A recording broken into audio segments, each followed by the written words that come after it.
Cinema देखना इतना महंगा हो गया है कि कई लोग से मैं पूछता हूँ भाई पिक्चर सिनेमा हॉल में देखेंगे नहीं, बोलते हमारी फिल्म तो पहले टॉरेंट पे देखते थे, अब जब आएगी देखेंगे। The man who gave Bollywood its most raw and unapologetic films has finally said enough. Anurag Kashyap, the mastermind behind cult classics like Gangs of Wasipur, Dev D and Ugly, has officially quit Bollywood and Mumbai. Yes, you heard that right. The fearless filmmaker who never held back from calling out the industry's dark side has finally walked away. But the big question is, why?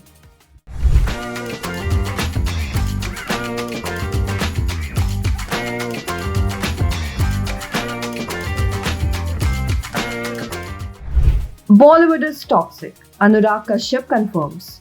He's been brutally honest about favoritism, groupism, and how true talent is often sidelined.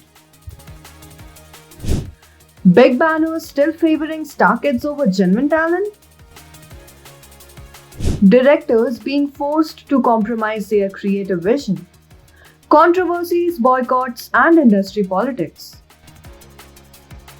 Kashyap has faced it all, and now he's done playing the Bollywood games.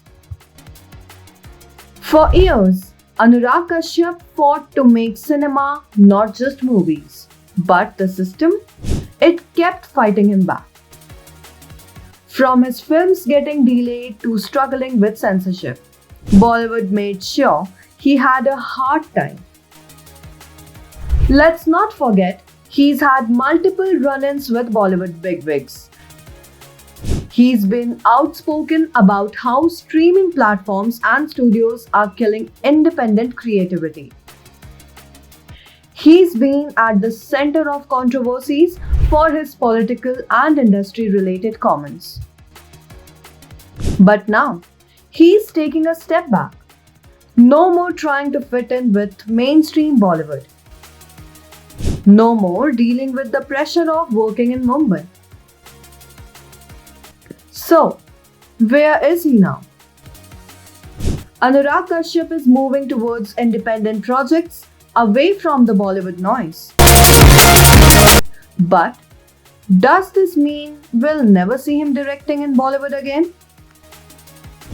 Well, never say never. Knowing Kashyap, he will probably return on his terms with his rules. What do you think? Did Bollywood push out one of its most brilliant filmmakers? Drop your thoughts in the comments. For more updates on your favorite stars, like, share and subscribe.